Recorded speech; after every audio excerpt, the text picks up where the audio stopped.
Welcome back to another episode of The Human Condition. This is your host, Dia, and today we're sat here with a very special guest, Shadi. Thanks a lot for coming in. Dia, thanks for having me. Awesome. No worries, brother. Look, your story is amazing. I've heard a few things from common friends that we have, and I've seen a few of your videos as well. You know, you talk a lot about resilience, and you talk a lot about the strength that we can harvest from the experiences that we have in life. But let's take it back a little bit and tell us a little bit about your story. It's funny that I'm sitting here talking about resilience where previously I didn't know what resilience was. Not until I had the opportunity, I would call it, to die and then realize the importance of life and what resilience is being all about. So basically, I think my trigger in life was the journey of undergoing a flatline experience where my heart had to be stopped to be repaired, and reliving that experience 2 years later for another open heart surgery. And then I could have easily taken the road down like many people will tend to choose. Oh, you know, it's an excuse. I've had a heart surgery. I need to sit down and play the victim mindset. The victimization. And no, I could have used the accumulative trauma and then taken a different darker journey down a depressed life, anxiety, and so forth. But then what I realized is that I had more reason to live. You know, it was more exciting to discover more. It was more exciting to challenge myself and learn my limits, where my optimal limits of physical or mental. So the way I started confirming to myself that I'm discovering resilience is the preparation going into the second heart surgery. Wow. And then I realized, hold on, if I could do this, this is going from trauma with a capital T to a bigger trauma, but I'm taking it like a party. Honestly. Yeah. Did you have a feeling? I mean, we started off a bit too quick, right in the deep end, which I like. Yeah. But the one thing that we want to try and do is we'll turn on the incense. Is a very sort of common thing that we started doing, and it's going to keep our time. And if it bothers you at all, let me know, and then we can shut it out. So. Dude, you've been through 2 open heart surgeries, and you know, like you said, I think in itself, that is a monumental amount of experience that anybody, you know, would go through. How did it feel like going on the second time? Because it sounded like you kind of had the confidence that everything's going to be fine, going into it like with a party mindset or this confidence mindset. You know, the first surgery, coming out of that, I experienced a lot of unbelievable things that I don't think any human should, and it's the pain coming out from the first surgery when you basically revived from a medical aspect, getting your heart going again. In the ICU, you're basically living in this world of demons. It's the drugs that are being pumped into you, you're conscious and unconscious, you're continuously overheating because your body's being cooled during surgery. You're literally burning. You feel like you're on a bed of coal, and even when you're trying to talk initially coming out, you've got this tube down your throat, and you don't realize that there's nothing you can control. This is when you start becoming real. Humble. It's out of my control. I want to try to communicate and say, take that intubation tube out of my throat. You just can't. You're totally helpless. You're lying there and waiting for them to initiate. So that's when you realize there are things outside your control, and you got to accept it and move on. In knowing that I needed to go through that challenge again, I basically was prepared mentally. I learned the steps of acceptance, and that was the biggest thing. And I recommend this is applied with everyone's life. Yourself, we can go through a couple of tricks later on, and you could see how it can be applied. So acceptance is one of the most important indicator of where you are in your life. Nice. That will determine everything that you are going to do tomorrow, you are doing now, and it's going to lead you in your journey in your future. Yes, you might not get to it immediately, but you will get to it once you identify where you are. And then you have to let go, and then you have to start working into your mindfulness, your mindset, your rewiring of the brain, and how to accept things and not let fear take over, let the adversity dictate who you are. If you are going to be defined, I mean, yes, I'm using my heart surgery to get me sit here and talk to you and let others know how they can overcome it, but it's not defining me in a negative way where I can hide away from society. You've used that as an opportunity, right? You've as a purpose. Exactly. Definitely as a purpose. And not only that, I'm talking from a place of experience. I'm talking from a place of guaranteed experience where if you take those steps, and it's not 7 steps to resilience and 25 steps to resilience. No, it's just simple defining your life, and you find where resilience is. And once you achieve that, it's so, I mean, it puts a smile on my face to sit here and chat to you, because it's such a simple process, but none of us want to hear the truth. I have a question for, when it comes to resilience, and I've been through a few things in my life that might be able to relate, not as nowhere near the magnitude that you've gone through. But the one thing that I notice is if you don't have an option, going into surgery, it's not like you've got an option. You have an option. To not do it? Or you have an option, yeah. I mean, when the doctor did the test and he said, listen, your heart could rupture any day. I said, okay, so if I stop fitness, no, you could be sitting down reading a book and it might just rupture. Your corneas, 100%. Your valves are regurgitating, and it could happen. So I have 2 choices. One, go down the emergency route and take action immediately, accept the fact that my heart's screwed up and I need to get something done about it. Or just sit back and let's see how it deteriorates. Let's give it another year, maybe 2 years. Maybe I'm going to get more complications. Maybe my kidney's going to stop, and maybe I'm going to have a respiratory problem. So the choice is always in your hand. Even though you have no choice, even when I was lying down, as I said to you, and I had no control, I had a choice. I had a choice to accept or continue to battle the psychological trauma I'm going through, being with no control, and suffer. So I learned, and I prepared myself for the second one to say, and I actually told the doctors, guys, any movement, my thumb, my fingers, it means I want the tube out. So it's pre-preparation. You always have a choice. The choice is yours. But that mindset as well, like there's a big narrative that goes into your mind, right? And owning that mindset is a big portion of it. How did you go through that journey of controlling the narrative in your mind? First thing I want to really highlight, a lot of jargons get thrown around. We're living in a mainstream world of a narrative. Today it's all about mindset. Tomorrow it's about rewiring. The next day it's about resilience. Biohacking. The next day biohacking, and the list goes on. Now, I'm not pro or against anything. Let it be a vaccine, let it be left or right. It's nothing. I believe in choice. And you just asked me about the choice. I believe in choice. So I'm open for everybody. What I'm not for is people throwing around bullshit. Bullshit to fulfill the mainstream narrative. And you see, we have a majority in life, and it's usually driven by media. And the media, if you don't follow, you are being secluded, you're being ostracized, you're being put aside, you're being neglected, or you're looked at as a rebel. Now, we got to define, no, I'm not a rebel, but my views don't align with your perspective. Simple as that.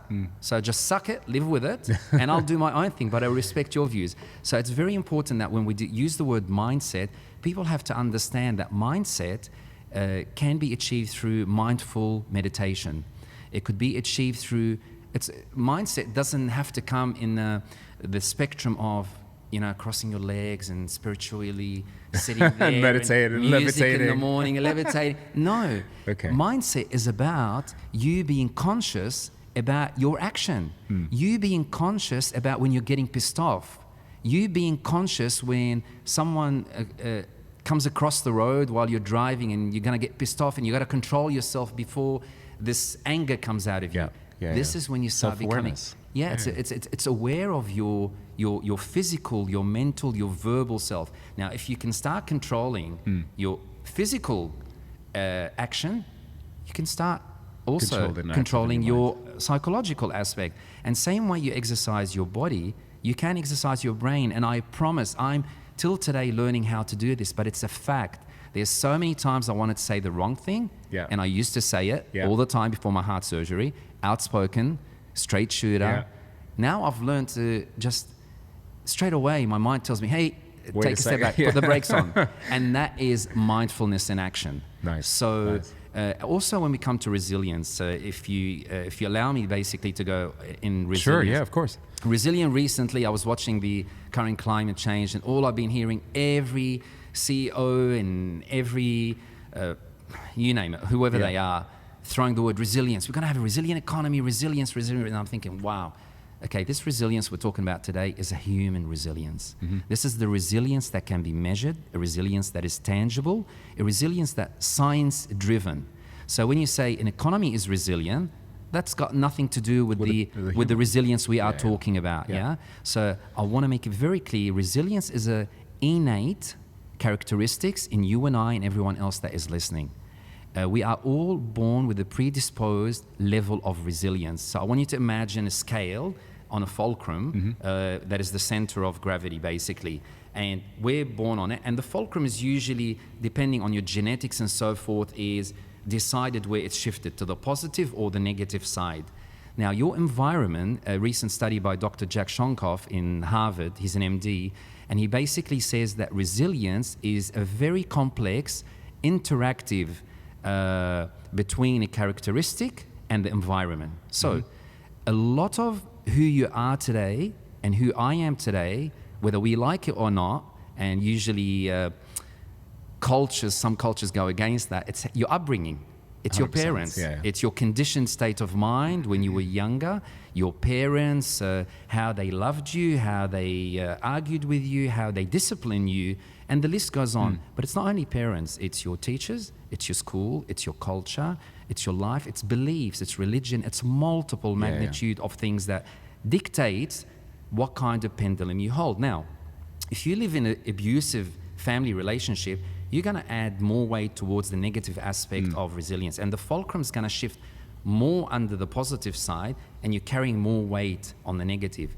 So these things reflect the way your brain fires. So when you hear someone screaming, that automatically could trigger a relationship in your childhood when someone screamed at you. So it's the way, but for a long time it was told that once you reach adolescence, your brain no longer fires like it does, which is true. But now they've discovered that you can rewire your brain. And you hear me using the word rewire. But it takes a longer time, it takes harder work, and it takes a more kind of support mechanism. Now, resilience is adversities. And we spoke about it off air. Yes, you have to experience trauma. You've got to go through it, right? So I think that's it. Like you've gone through that experience. I mean, how much do you attribute your resilience to the trauma that you've had, maybe, or that experience that you've had? I'm sure I've had much more adversity when I was younger. I'm only discovering now and going back in my mind saying, why do I act like this? It's decoding it. It's finding exactly. But it takes acceptance. You cannot sit there and put on an ego face and act tough and act strong just because you think you are strong. No, it's what led you to become where you are today, resilient. And people have to also define clearly the difference between being strong and being resilient. They're two different things. 100%. Resilient is a mental kind of things where you apply it into your physical challenges and your physical activities and so forth. But coming back to it, it's very important for you and I to understand resilience moving forward. And the reason for this podcast and the book I'm releasing about uninterrupted resilience, it's you are going to get interrupted throughout your life every day. Whether it's, I mean, some people are born into adversity, whether through medical, physical handicap, sickness, through a magnitude of things. Adversity doesn't come in one format. Adversity is not just having a bad day. Adversity is not just breaking a relationship or having a fight with your business partner or anything like that. These are all little adversities. But the format it comes in and the way it comes in, no one can get away from it. Whether you're rich, poor, powerful, not powerful, student, it's coming your way, 100%. 100%. Life will kick your ass. 100%. I mean, curveballs are coming your way, and at the end of the day, you are going to die. And if you're going to start your day thinking that you are powerful for the rest of your life, you're going to survive, you miss the point of and tomorrow's not guaranteed, right? Tomorrow's never guaranteed. Tomorrow's never guaranteed. When I went into surgery, it wasn't guaranteed. 100%. Especially when you get your heart stopped. Yeah. But I look at it as an opportunity. I never will look at it as, what if? Not at all. Yeah. I'm going, you know what? How lucky am I to actually discover that there's something wrong and it's getting sorted? Yeah, so that's where I push basically heart checks. When was the last time you had your heart checked? I do regular ones. So I do one every year, just a full checkup. So amazing. ECGs that's and good to hear. else. Amazing. That's music to my ears. There's but so it's many raising awareness, right? It's telling people that they need to go and get prevention as well. I mean, if you come on board early, I mean, a lot of people say, six pack and I'm powerful and I can, lift this weight and I can deadlift that. No. Yeah. Show me your blood works. Exactly, 100%. What's going on inside, right? Show me your cholesterol. Show me your sugar level. Show me your kidney function, your liver function. Is it a fatty liver? But it's never an indicator. Like you could run an ultra, but at the same time, internally, there could be a million things happening that you don't know about. 100%. I hear a lot of stories about people pissing blood in the middle of an ultra and going, okay, what's going on here? I mean, dehydration. There's a very famous as well ultra runner who collapsed and they discovered they had cancer and so forth, and very well renowned. The point is, it's not if you're a ultra runner, your life is fantastic. It's not if you are famous, your life is fantastic. The point really I want to drill here today, no one is immune to adversity. True. So accept it, get into it and decipher it and find out what is going wrong. Start getting into the mindset process where you are going to resolve it and let go. Remember, acceptance is a good thing. Let's tick that box. We are not going to move any more forward. No, there's not going to be any progression if you don't let go. If you identify that this job you work in suck, and time to move on. I accept, but I don't want to go to the other job because the other job. No, let go. Exactly. Let go. Can we delete? No, we can't delete it. It's a learning lesson. But once we identify it, in the new job that we're looking into, we can look for things that are not going to cause you that toxic feeling, that traumatic feeling when you wake up in the morning and say, no, I don't want to be there. Exactly. And identifying it. I think, I want to track back a little bit about your book. Tell us a little bit more about that. And it sounded like you've got almost a formula of dealing with adversity. And I think for a lot of us, we can look at adversity and it's something that either A, we play the victim mindset in, or it's like, why it's me? Why is this happening to me and not anyone else? So maybe walk us through, and it sounded like you've got a formula in mind. So walk us through that formula. How do you deal with adversity from a very scientific place as well? Well, again, as we discussed before, the way the book came about is I don't have 50 million followers, or I don't even have 10,000 followers. Why? Because I chose that. I had a media company come on board initially and they wanted to get me followers, and they were all fake followers. They bought them. It's actually taken me over a year starting to delete them. I've chopped down about 6,000. So I'd rather have two people who I changed their life 100%. Over having a 20,000 number to doesn't mean pump anything, my ego. Right? 100%. And I guarantee not many people will sit here in front of you and tell you, I had fake followers, and I think it's a total bullshit. And as a metric, it's not even something that we should consider, right? It's but that's society. That's the narrative. True. That is the narrative today. True. The narrative is also imposed upon you in the way the algorithm works. You can't share a link if you don't have 10,000.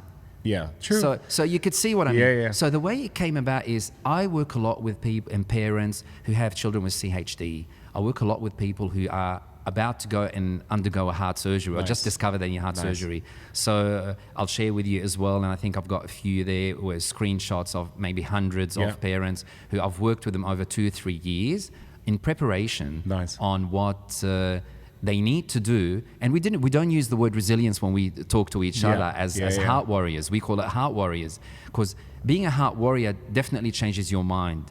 You go through a lot of things called pump head, which is maybe about 6. I've heard you talk about this as well. Yeah. Tell us a little bit more about that. So pump head is when your heart stops and your blood goes through a machine, through a perfusionist is usually looking after this. A lot of the red blood cells are actually crushed on the way when they come back in as they circulate, come into your brain and your kidney and so forth. But your heart is an isolated organ at that time as it's being worked on. So as you come out from surgery, memory zero. Yeah. Did I just speak to Dia? Okay. Oh, yeah, I did speak to Dia.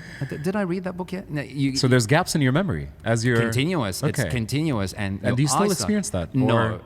Yeah. Well, first one I experienced 6 months, but then the second one, it took me longer, but it was coming in big gaps and disappearing, coming in big gaps and disappearing. Wow. So if I read a book, I would just jot down, I read a couple of pages or... So you started putting in diaries? So the next day I wouldn't question myself. Interesting. Just a piece of paper, just to make sure. And then I realized, bloody hell, this is real.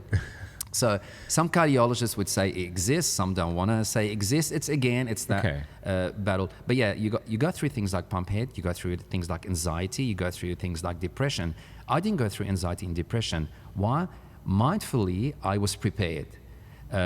Second heart surgery, I did a 10K walk. That's insane. I heard you talk about that.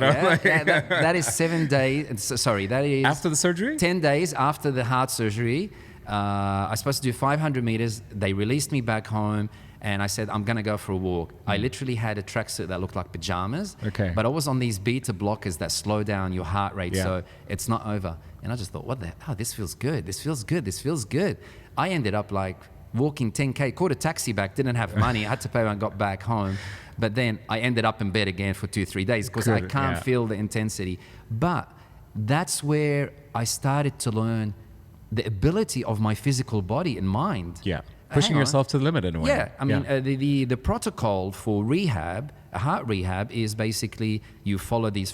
Look, protocol for a heart recovery is always looked at for a 70, 80-year-old. That's the narrative. You don't have heart surgery when you're 30. You don't have heart surgery when you're 20. People are wrong. There's so many people out there. It's true. 20, 25 athletes, rugby, soccer, etc., in universities who are actually dying, dropping down from There's a lot of stories heart about attack. That. Yeah. Exactly. So this is where I hope that I continue to push a hard check for everybody. So coming back to it, where I discovered that resilience, it was the heart surgery. That was the trigger, challenging myself and then basically applying what I learned to others. So helping others is what led to the book. And then I realized, hold on, people are coming back to me, Shadi, why don't you put this into like a seminar? Yeah. Why don't you put this like into a little book? And then I've realized more and more people needed that kind of information that just didn't apply to the Heart Warrior journey. Applies to life. Yeah. It was just a standard application to adversity. And then that's how we applied it. And the publisher came to one of my talks and he said, look, I think you've got a story to tell. And when I started thinking more about it and we're working on the book cover and so forth, look, I had a knee surgery and then I picked up some guy in Norway, picked up in the sense where... Explain. Organized a trip where it was a survival trip. It was minus 18 degrees, going in the mountains of Norway with no preparation in the sense of physical preparation for it to see how far my body could go. Wow. This was only 3 months post-knee surgery.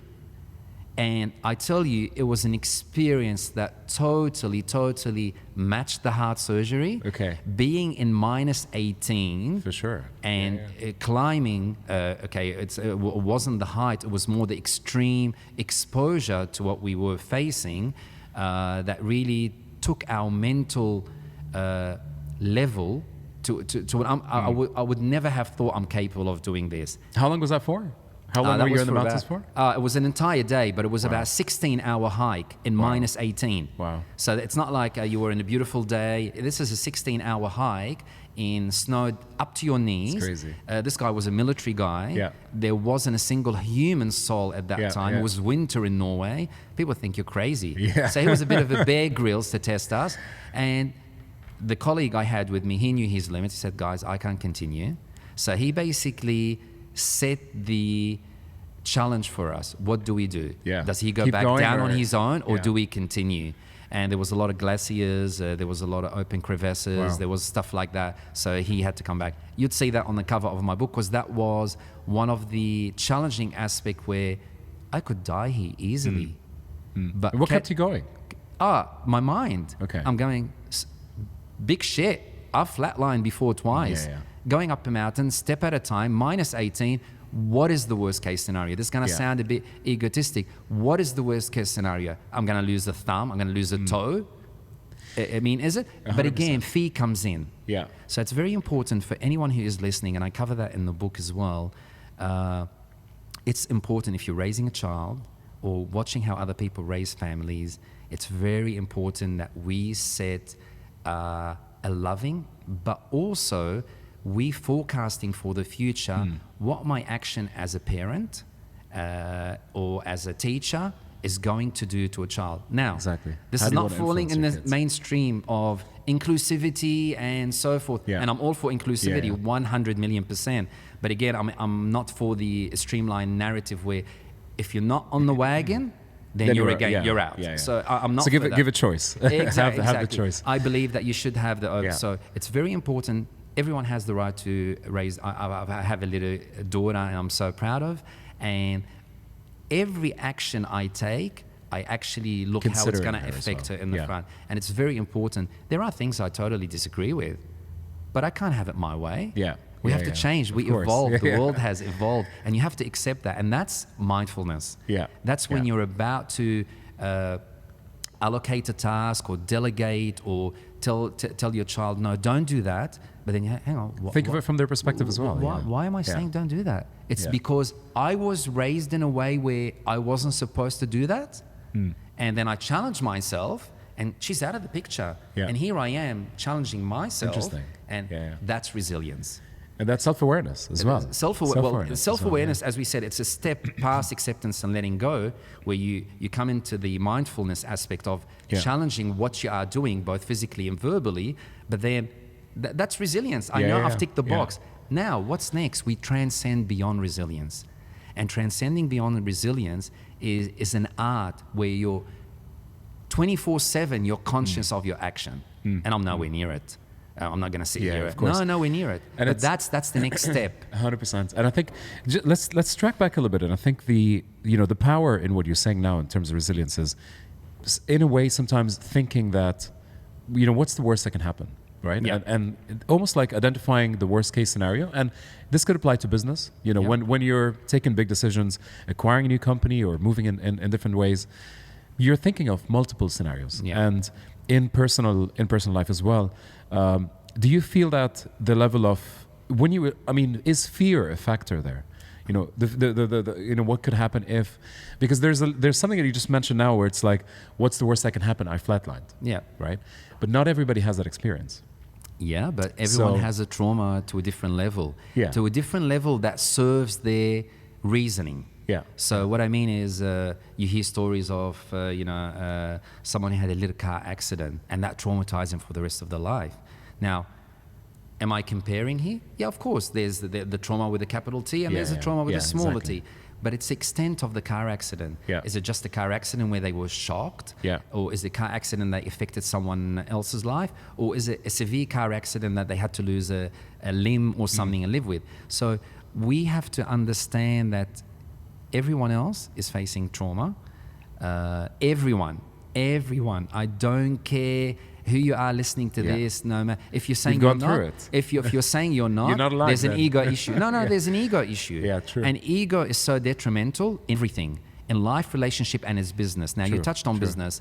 In life, I'm actually a strategic business development consultant. Nice. So I tend to hear a lot of stories about business and business partners and how they see it now with the excitement and passion. But I can see down the line 2-3 years that shit's going to hit the fan. I can see it, man. But how do I tell you? And do you think ego plays a role there? Do you think it's... Massively. I mean, I had a client previously who had such an ego.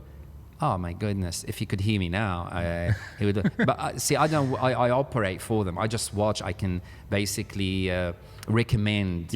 Now, whether you take the recommendation or not, it's up to you. This is the acceptance level. So I do apply everything that is going to be in the book into real life. Nice. Because if that person doesn't accept that he has got an issue of acceptance, and I know everything about the business. I come here and I say I'm a specialist in media and I'm trying to teach you all about media. and got this ego, or you're just a new starter and I've got this experience. You say, no, I don't want to listen. I know this. I'm graduated from this uni. I hold this. No, you have to allow yourself to listen. You have to drop your ego. You have to see it from other person's perspective. So let's use the example, relationship or a business. They're quite similar in a way. Sad, but quite similar in a way. It's an agreement of getting in a relationship. It's an agreement of two parties, It's an agreement of two parties. You make everyone happy. But you have to listen to the other person. It doesn't mean you have to agree. If you listen and something is there triggered that doesn't suit your need, that's a choice that you need to make.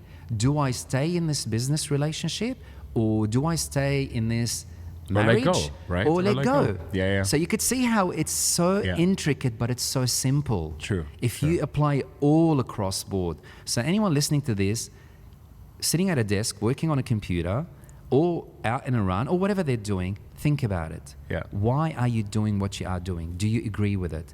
You can disagree, and that's where we respect choice. And that's where I don't go with the narrative. That's where we respect choice.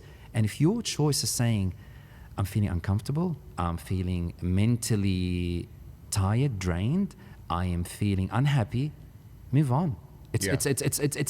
What else do you need to tell you? You're telling yourself, I am ill, I am sick, I don't know what to do in my life, I feel deflated, I'm no longer happy with my mates, I don't know what life is doing to me.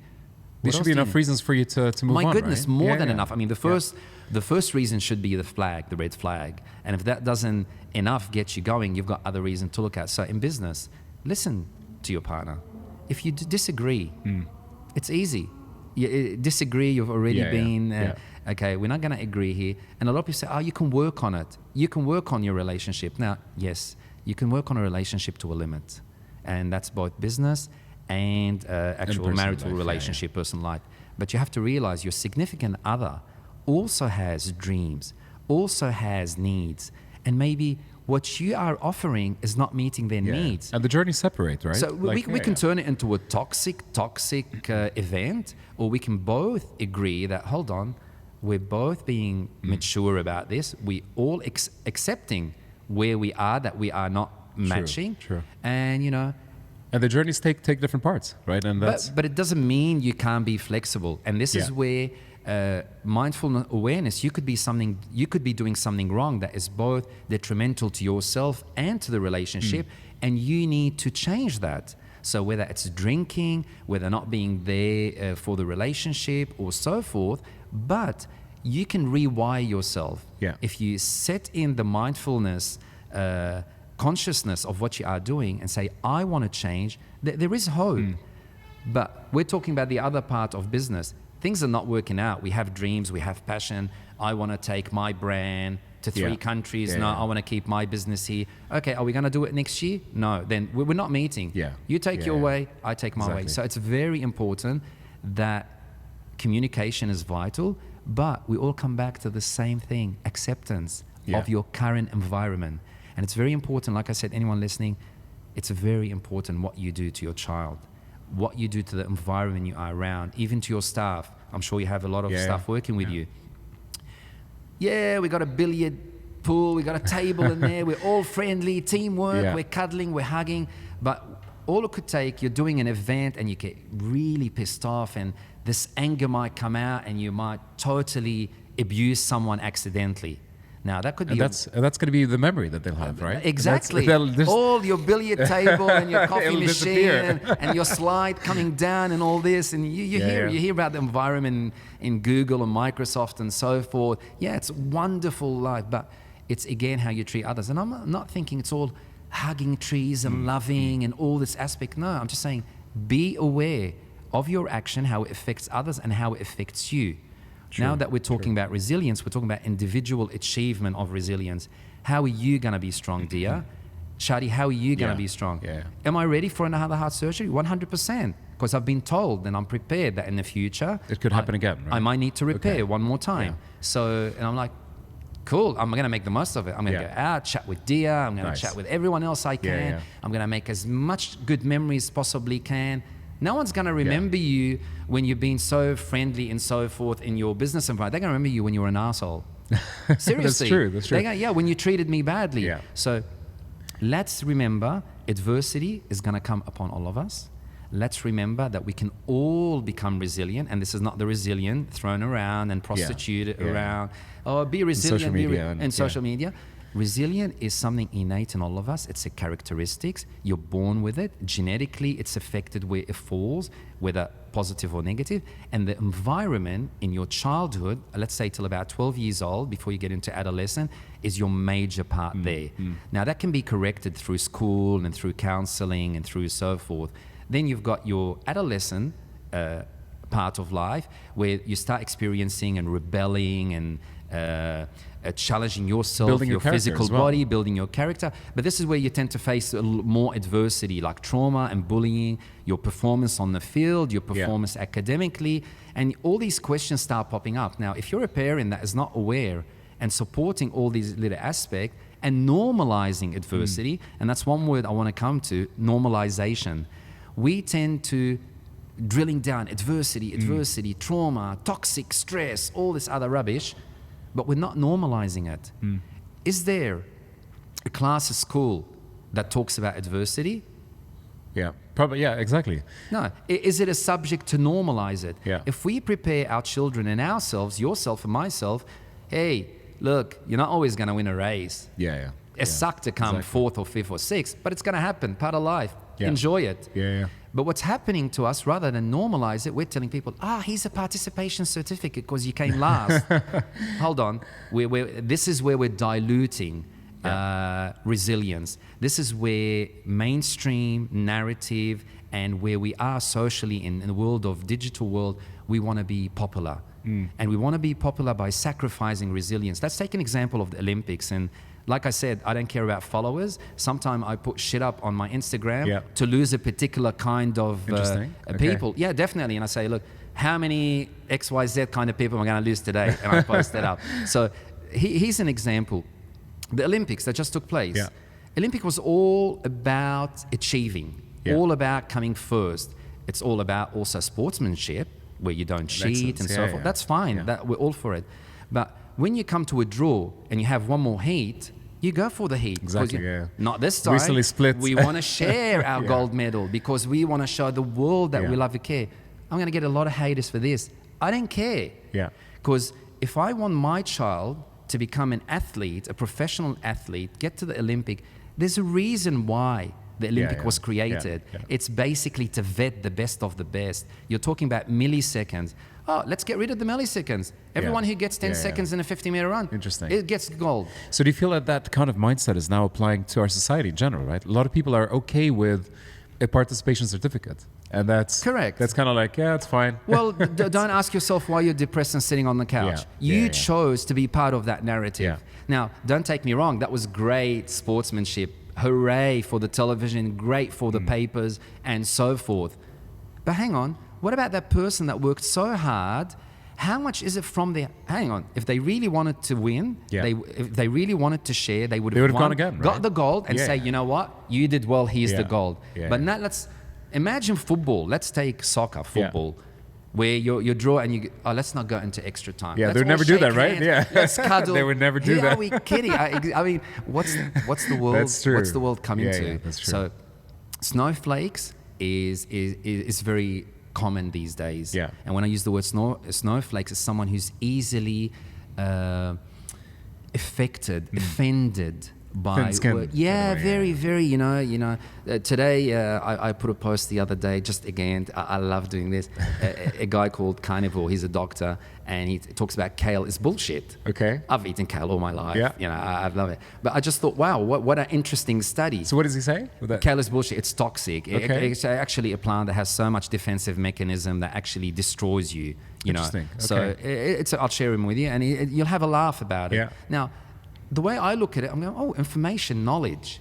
I'm not saying, oh my God, I've been conned for years, all this stuff and narrative, where other people got offended. So it's. I think what we need to do, we need to get back to be basics. a bit more accepting as well, right? More accepting. That it's there's... And society is much more beautiful when we're accepting. 100%. You and I could be sitting across each other, different religion, different colors, different belief, different sexuality, and we get along like house of fire. And why? Because in my heart, I believe it. Not because the narrative tells me inclusivity. Yeah. So I'll take another example and throw it in there while we're talking about this subject. Nike, a wonderful brand. Yeah. Don't want to be sponsored by him. Don't care. Okay. I don't care, whatever. I'm wearing a branded T-shirt from Karama that's got my brand on it. Nice. So the reality is, here we are. Nike wanted to get into the inclusive world, so they put mannequins that are plus size. Now, again, I'm not being careful here not use the word overweight or obese. No, I just prefer to use the word plus size. So I agree with it. I am all for it, and I think it's amazing, and that's what we want to drive. We want people who are overweight to get in the gym, get their ass kicked, and achieve. Yeah. Amazing. But let's not forget the disclaimer, because what you're doing when you do something like that, you are telling a particular segment of the population it is okay to be overweight. Now, I'm for that inclusivity, but let's not forget the disclaimer at the bottom to say overweight and obesity can cause cardiovascular problems, kidney problems, the list can go on. Diabetes. So not to normalize, right? Not to normalize what's not correct. What we should have to be realistic. Be Yeah. realistic. Inclusivity is wonderful, but we also have to. I don't know if you're probably pissed off I'm saying all this on your podcast. No. Some of your listeners. Nothing will get deleted. So no, but this is the importance. We've got to talk about exactly. it. Yeah. It is welcoming to have these mannequins, but let's also remember, same way we put on a pack of cigarettes that it's going to kill you. Yeah. We also say when you're overweight, that's going to kill you too. True. We cannot. And how many diseases are actually linked back to obesity? Right. There's like majority of them are causing inflammation, causing so many different things. It's just you can't. It's not non-debatable. Non-debatable. And again, I think people are driven by media, and I'm not anti-media. I love it here that we're doing this. We're we connected, but it's spreading stories. We connected via 100%. Instagram. So the reality is, by Chris. Yes. Hi, Chris. Hi, Chris. You're listening. So it's important to realize that what takes control of you. Don't let just the media take control of you, but don't let it control your life.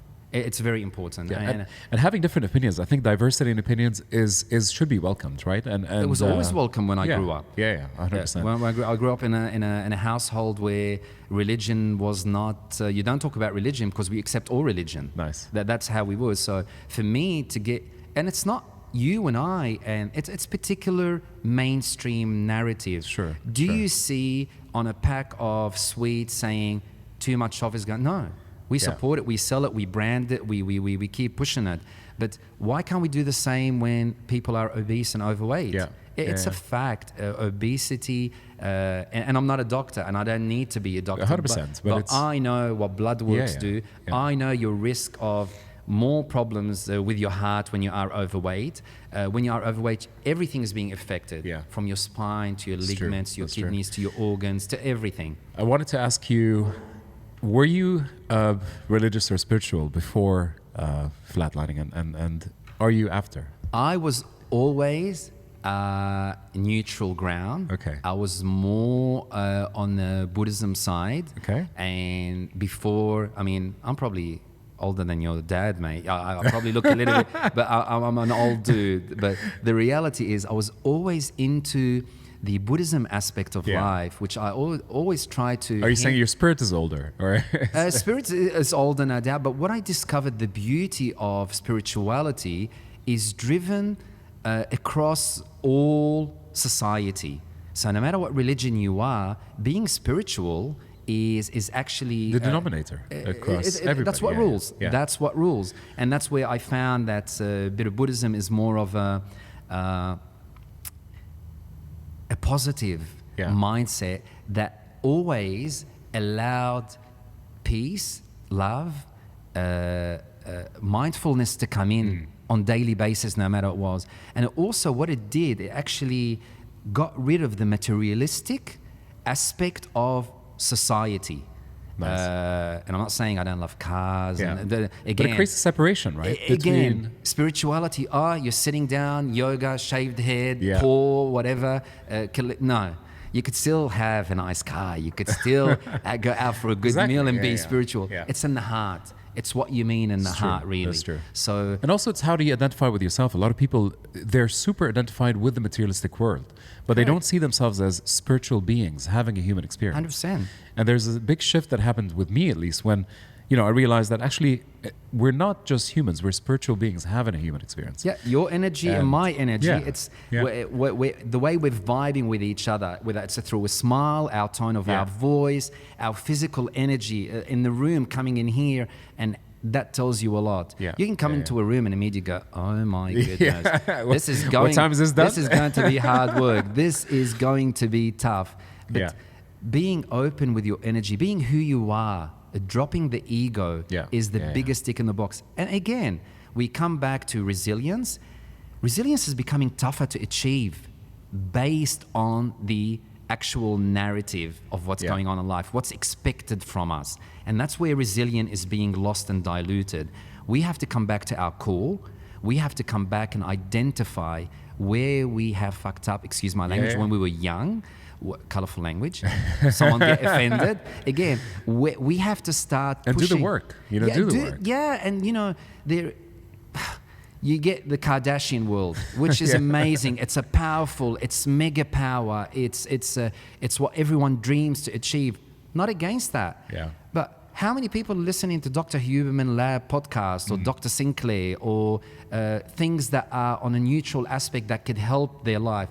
These are not self-help kind of podcasts or characters. These are people... But raising awareness. Raising awareness and information. Anyone listening, I would say you would be addicted if you listen to... You could be a party goer. You could be whoever you are. And if you're coming out from the club at 4 o'clock in the morning and you switch on Dr. Huberman Lab, you will probably You'll tune in. We'll go, oh man, life is good. That's very interesting. Do you think the reason why... sorry, excuse me. That's a very interesting thing, because when you're saying that people who go out clubbing and then they tune into the Dr. Huberman podcast, is it because all of us have that curiosity within us? Because all of us, down 100%. To our core, of course, we are, we are that spirit looking for enlightenment. We are that, we're looking for that meaning in life as well. So beautifully said. Because when you're on your own and not affected by the peer pressure around you, you are absorbing information. No one says they're going to be a concert for 30,000 people starting Dr. Huberman. You know what I mean? It's not going to happen. But then you see where this outspoken narrative is changing now. People like myself, and then you look at people like James Smith PT, who recently was in Dubai. I mean, this guy, the C word dominates his podcast. He knows how to piss people off. He knows how to take advantage of the algorithm to get people there, but he's also outspoken. He says it the way it should be. And he's being himself. He's not trying to, He loses 500, 1,000 people a day, but he gains another 10. So I believe, he was in Dubai. He appeared on Chris Fate's show. He didn't swear at all. He managed to get humbled. I text him back and forth. He's amazing, amazing guy. But I've always loved that kind. Maybe I don't agree with everything he says, but I'm not going to unfollow him because 2 or 3 topics don't align with my perspective. Exactly. He's not being a rebel. And there's all this thing where, let's use an example of currently... Middleton, for example, SAS Warriors. I don't know if anyone's watching these shows. It goes into the mindful set of pushing the limit, how operators in war are selected. They go through the 7 days Hell Week or 2 week selection. And you can see Ant Middleton, how he operates. Now, Ant Middleton has shifted from being an operator into an author, into a wonderful reality TV show, into now, taking over the world in the mindset and books and so forth. The narrative is changing. People have to be told no more of this snowflake cuddling and hugging. Yes, we need each other. We need to love each other. We need to care. We need tolerance. But let's call a spade a spade. 100%. We are continuously afraid of, am I going to be unfollowed? Am I going to have haters? Am I going to lose my job? Is someone who are going to employ me going through my Instagram? A few years back, people were asking about Instagram handle on your CV. Before, you apply, sure. Because they're not looking anymore what you could bring to the table. they're looking what you could bring to their circle as a person. Do you fit in their mindset? True. To be fair, I do that too. When I'm hiring people, I look at their social platforms, not for the reason why I do that, hoping that it will be a reflection of who the people are. Right? What if you see something you don't like? I'll take it into note, but I would not base the decision until I meet the person. Awesome. You know what I mean? I meet the person first, and then, but at least I can, because when I'm meeting a person, I will never know everything they do outside of that meeting. But at least a social platform can give me that idea. But then we meet, we have that conversation, and to be fair, I never look at the CVs. Like all I do is CVs, like, what's the person's number? Okay, call them. Okay. I mean, but I love your approach. You are still giving it a go. You haven't made a decision. You request, especially you're in the creative field. You're in the media, and you want to see how they operate in that field as well. But you see where I'm going. 100%. A lot is being judged basically by on the surface level. Do you know Dia? Yeah, you know what, Dia. No, I don't employ him. Okay, finished. Made up my mind. Next CV. Yeah, exactly. And then that's where we're making judgment. Being judgmental these days is the devil. Is the devil. But again, it's because society tells us if you are ABC, you fall in that box. And if you are this, you fall in that box. And again, it's how you navigate your world around this fast-paced world, this post-COVID world. I mean, I think it made us more humble, COVID. Yeah, true. And I think it also allowed the people who didn't want to speak out more, because we're seeing things, how the power of resilience during COVID. I mean, to me, it was no big deal going through Corona. But then I also faced adversities going through the Corona. I mean, I lost my dad and I couldn't make it back to Australia, and it was tough. Sorry to hear that. But the way it was handled, it's handled much different than it would have been handled 5, 6, 7 years ago. And probably my siblings or relatives are wondering, is this guy a little bit cold, or he can't get back, or whatever? But it's nothing to do with that. I've gone through that trauma, but the way I've handled it and the way I've exposed it was in a different limits to what they're probably used to. So it's very important to realize that we need to...